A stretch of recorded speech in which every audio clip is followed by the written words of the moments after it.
state capital in Concord, New Hampshire. Over 30 groups have now united as a coalition, the New England Prisoners Association. One of these groups is the NPRA, which has outside chapters as well as inside unions at Walpole and at Cranston, Rhode Island.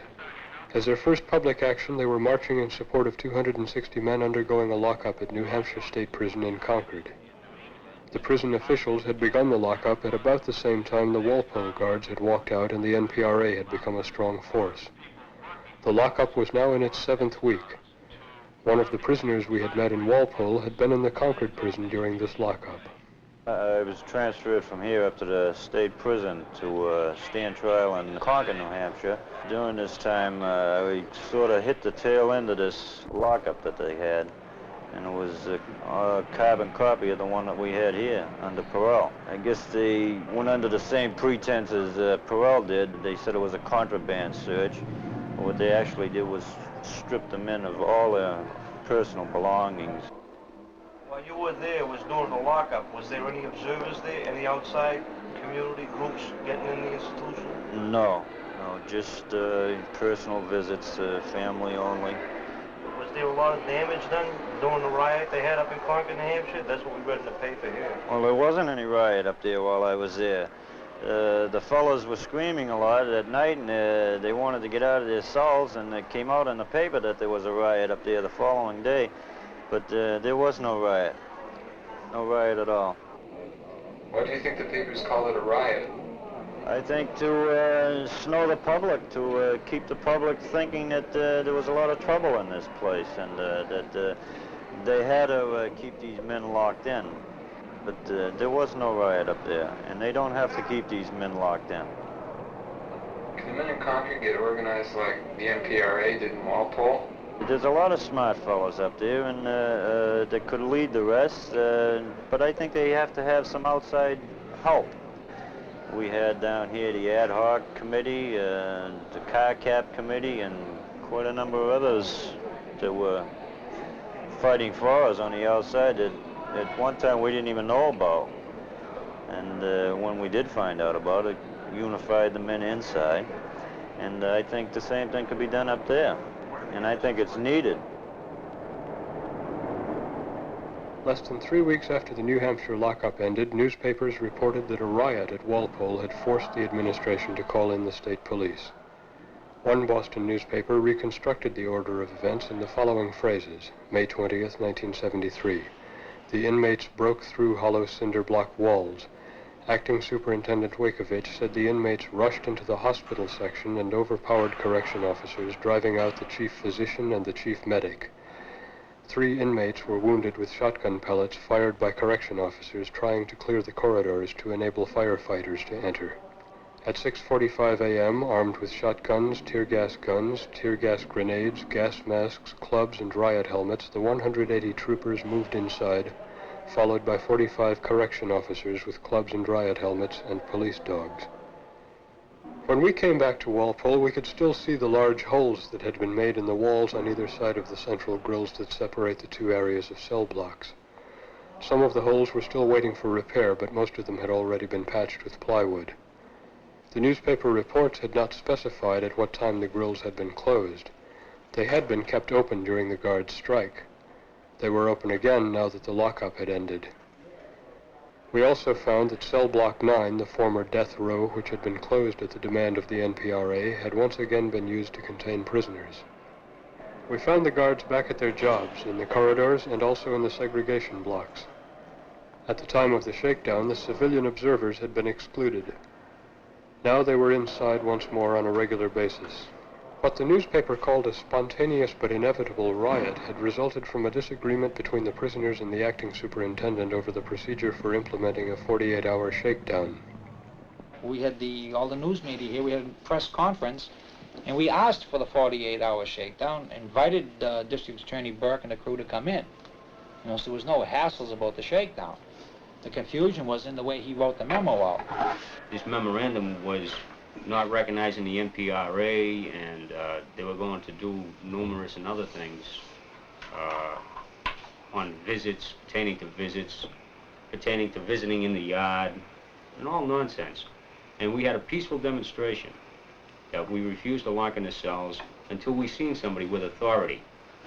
And what happened is there's two grills out here separating maximum and minimum. And these two grills were opened all night until the 11 o'clock shift come on. And about at 12 o'clock at night, they closed these two doors so that guys were trapped.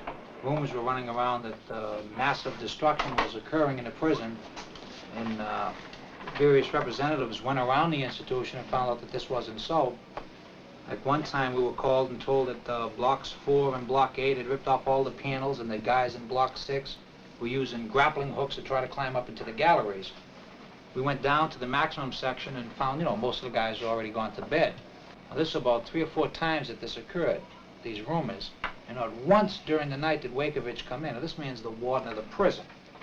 He just picked a block out at random or something and informed the guy that picked up the telephone that the state cops were coming in. I says, what the hell are you talking about?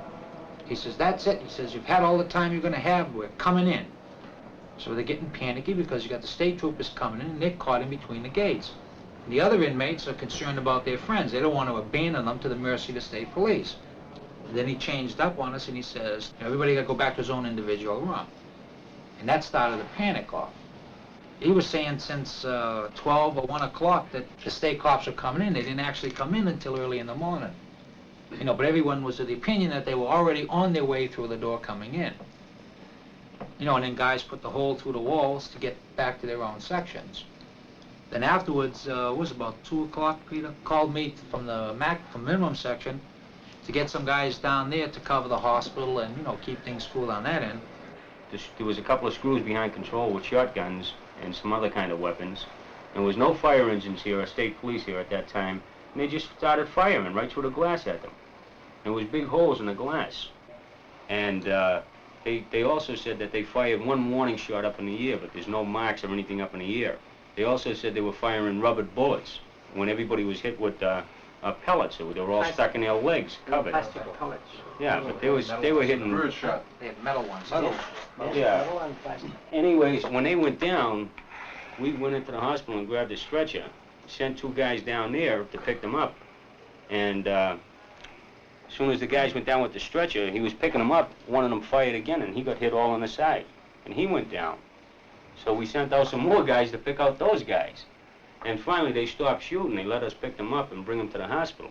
So when we got them to the hospital, we just locked the doors and went into the hospital, and the doctor was there by then, and we just let nobody at all go into the hospital area other than cons that were hurt or if a screw was hurt. Other than that, we wouldn't let the state police in or other screws in.